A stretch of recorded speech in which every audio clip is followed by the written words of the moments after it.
독도가 일본 땅이라는 억지 주장 언제까지 들어야 할까요? 일본 정부가 내놓은 올해 방위 백서에서도 어김없이 이 내용이 들어가 있습니다.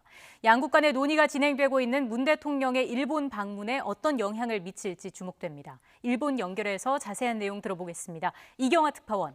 네, 도쿄입니다. 네, 먼저 일본 방위 백서 내용 다시 한번 짚어보죠. 독도 영유권 주장이 갈수록 노골화하고 있는데 올해는 어떤 내용이 담겼습니까? 네, 최근 일본 방위성은 SNS를 통해서도 해외에까지 독도를 영토 분쟁 지역으로 홍보하고 있습니다. 이런 맥락에서 방위백서 곳곳에도 독도 영유권을 주장하는 내용이 실려 있습니다.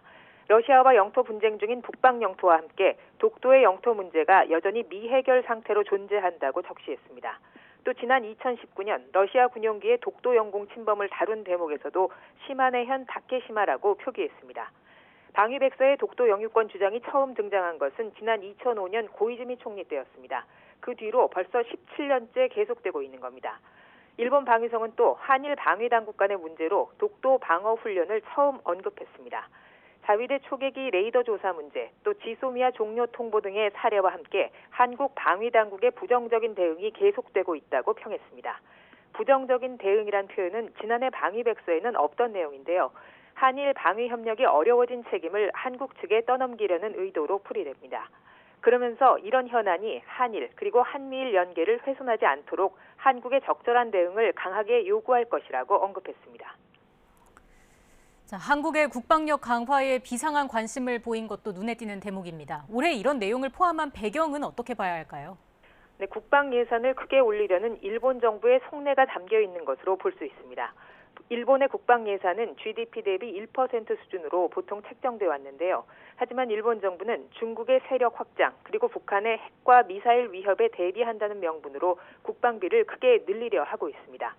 올해 방위백서에서 한국의 국방력 강화와 방위 예산 증액을 별도의 해설을 포함해 실은 것도 이를 위한 포석으로 풀이됩니다. 방위성은 한국의 국방 예산이 구매력 기준으로 2018년 이미 일본을 뛰어넘었고 지금 같은 추세라면 오는 2025년 한일 간의 격차가 1.5배에 이를 것이라고 전망했습니다. 문재인 정부 들어 한국의 급격한 군비 강화가 진행됐다고 평가했는데요.